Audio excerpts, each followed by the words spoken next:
There's a moment that almost no one talks about. You're overwhelmed. Not dramatically, just quietly. Too many thoughts, too many responsibilities, too much weight.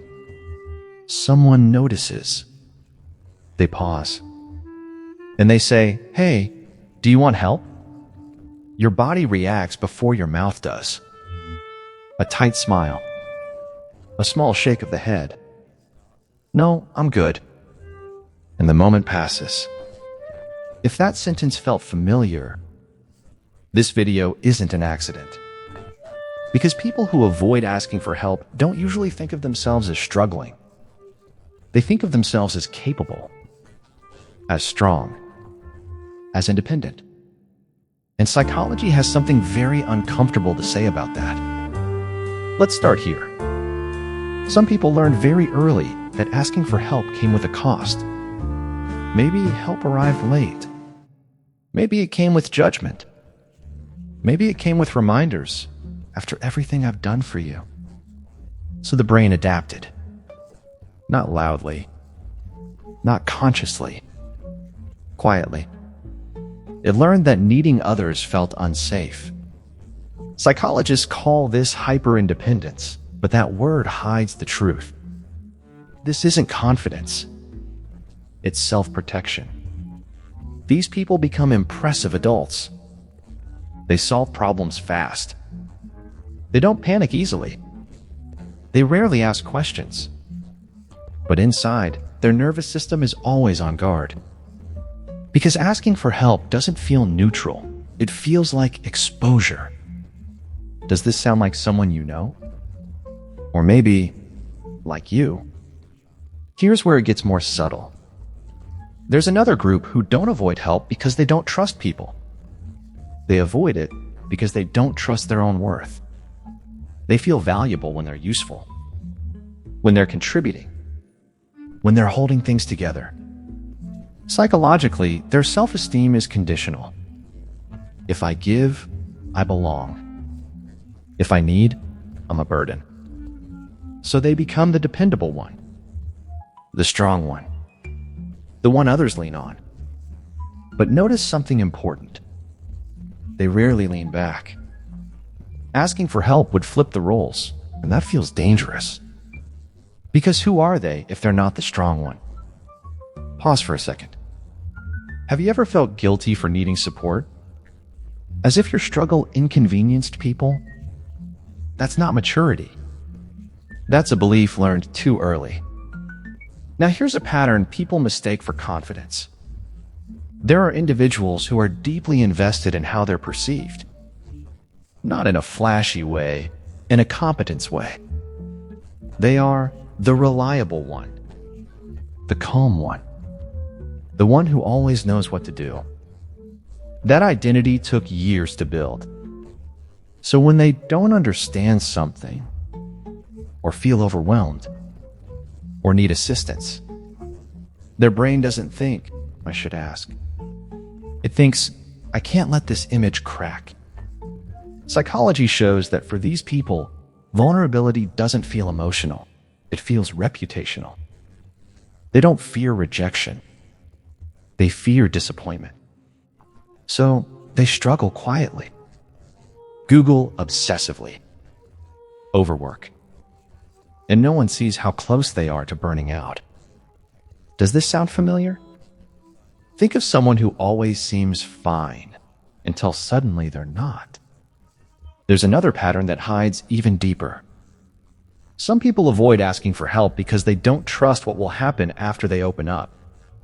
If they start talking, will they cry? Will they unravel? Will everything they've been holding back spill out?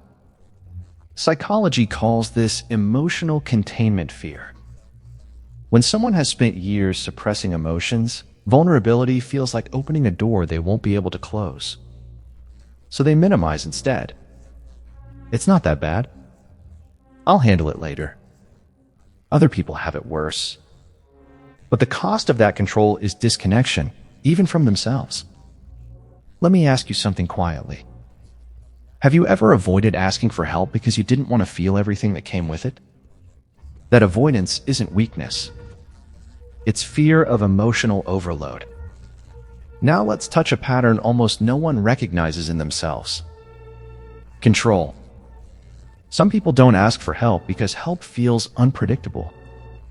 They've been misunderstood before, misshelped, overruled. So their brain decides, if I do it myself, at least I know how it ends. Psychologically, this comes from environments where reliance led to chaos. So independence becomes a form of control, not empowerment. They don't dislike people.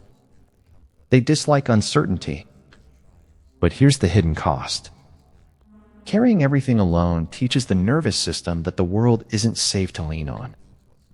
And that belief slowly isolates them. Let's pause. None of these patterns mean you're broken. They mean you adapted. At some point, not asking for help protected you. It helped you survive emotionally. It kept you safe. But what once protected you may now be exhausting you. Here's the quiet danger. Avoiding help keeps your stress response activated longer. It keeps cortisol high. It keeps your body in handle it alone mode. And because society praises independence, no one questions it. Until the loneliness sets in. Until resentment grows. Until exhaustion becomes your baseline. And then people say, I don't know why I feel like this. Psychology knows why. So let's reframe something. Asking for help is not saying, I can't. It's saying, I don't have to. It's not dependence. It's regulation. Human nervous systems are designed for co-regulation, sharing emotional load. That's not weakness. That's biology. Strength isn't never needing support. Strength is knowing you're still worthy when you do. Here's a question worth sitting with. When you don't ask for help, what are you really protecting? Your image? Your control? Your independence? Or an old belief that needing others makes you unsafe? You don't need to answer out loud. Just notice what comes up. Change doesn't start by forcing yourself to ask for everything. It starts with awareness. Noticing the reflex to say, I'm fine. Noticing the discomfort when support is offered. Noticing the story your mind tells about need. That's where healing begins. And maybe, just maybe, the next time someone asks, do you want help? You'll pause long enough to answer honestly. So let me ask you, which pattern did you recognize? The hyper-independent? The self-worth earner? The image protector? The emotional container? The control seeker? How does this land for you? If this video resonated, stay here. We explore the psychology behind human behavior, without judgment, without labels. And I'm genuinely curious, when was the last time you needed help? And told yourself you didn't?